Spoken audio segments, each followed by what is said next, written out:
देखिए बच्चों, नेक्स्ट आता है लॉज एंड द गवर्नमेंट। क्या कहता है? The government makes laws and everyone who lives in the country has to follow this. क्या कहता है? हमारी कंट्री के अंदर जो लॉज हैं, जो कानून हैं, वो गवर्नमेंट के द्वारा बनाए जाते हैं। एवरीवन, जो कोई भी हो, who lives in the country, वो कंट्री में रहता हो, हैज टू फॉलो दीज। कहता कंट्री में रहने वाले हर एक पर्सन को इन रूल्स को फॉलो करना पड़ेगा, वो कोई भी पर्सन हो। This is the only way governments can function. और गवर्नमेंट ऐसे ही क्या करती है? फंक्शन करती है। Just like the government has the power to make decisions.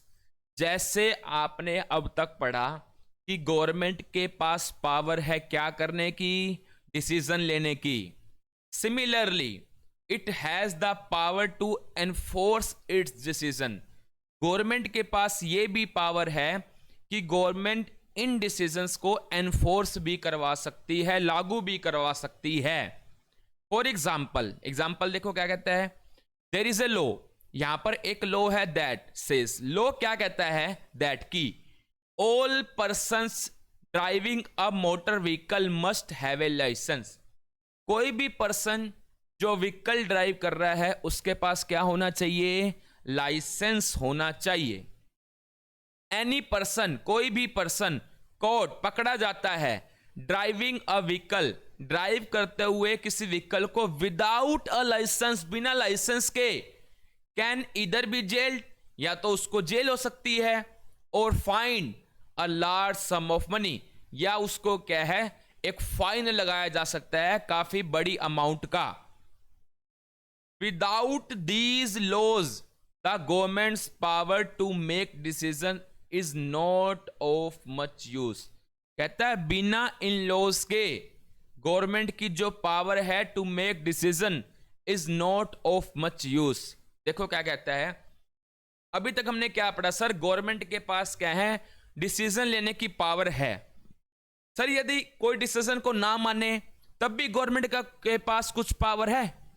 हाँ जी। यदि आप उन डिसीजन को नहीं मानोगे तो गवर्नमेंट क्या करेगी? या तो आपको फाइन लगाएगी या आपको जेल में फेंकेगी। ये गवर्नमेंट के पास क्या होती है? पावर होती है। गवर्नमेंट के पास लॉस को बनाने की भी पावर है। गवर्नमेंट के पास लॉस को इंप्लीमेंट करने की पावर है। यदि आप उस इंप्लीमेंटेड लॉ को नहीं मानते तो गवर्नमेंट के पास फाइन लगाने की भी क्या है? पावर है। नेक्स्ट देखो क्या कहता है।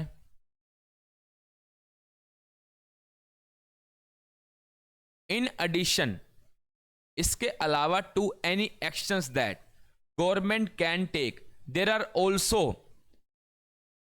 Also steps that people can take if they feel that a particular law is not being followed। क्या कहता है? इसके अलावा गवर्नमेंट क्या कर सकती है? कहता है देर आर ऑल्सो स्टेप्स, कुछ एक और भी स्टेप्स हैं। वो क्या है? That people can take if they feel, people क्या है? ले सकते हैं, if they feel that a particular law is not being followed. If a person feel, ये देखो, यदि किसी पर्सन को फील हो, for example that they were not hired for a job because of their religion और cast.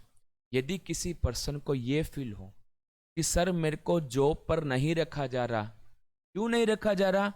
आपके religious, मतलब कि आप किसी और धर्म को फॉलो करते हो, आप किसी डिफरेंट कास्ट से हो, ही और शी में अप्रोच द कोर्ट। यदि आपके साथ ऐसा बिहेव हो रहा है, आपको आपके रिलीजियस, आपको आपके कास्ट के बेसिस पे आपको जॉब नहीं रखा जा रहा, यदि आपके साथ भेदभाव किया जा रहा है कि आप तो उस धर्म के हो, उस धर्म के लोगों को हम जॉब पे नहीं रखते, या तो आप डिफरेंट कास्ट के हो, हम इन डिफरेंट कास्ट के पर्सन्स को जॉब पे नहीं रखते, तो आप क्या है?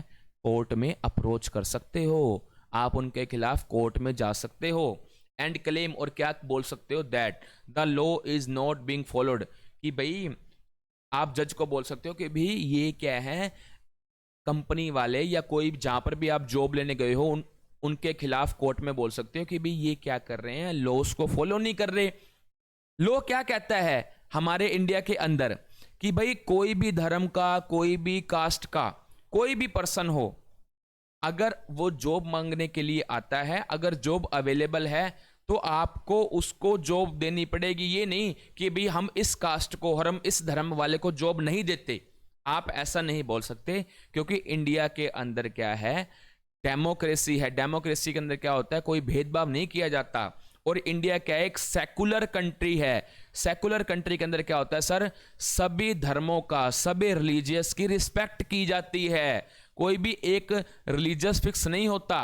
India is a secular country, यहां पर कोई भी धर्म फिक्स नहीं है, आप किसी भी धर्म को फॉलो कर सकते हो।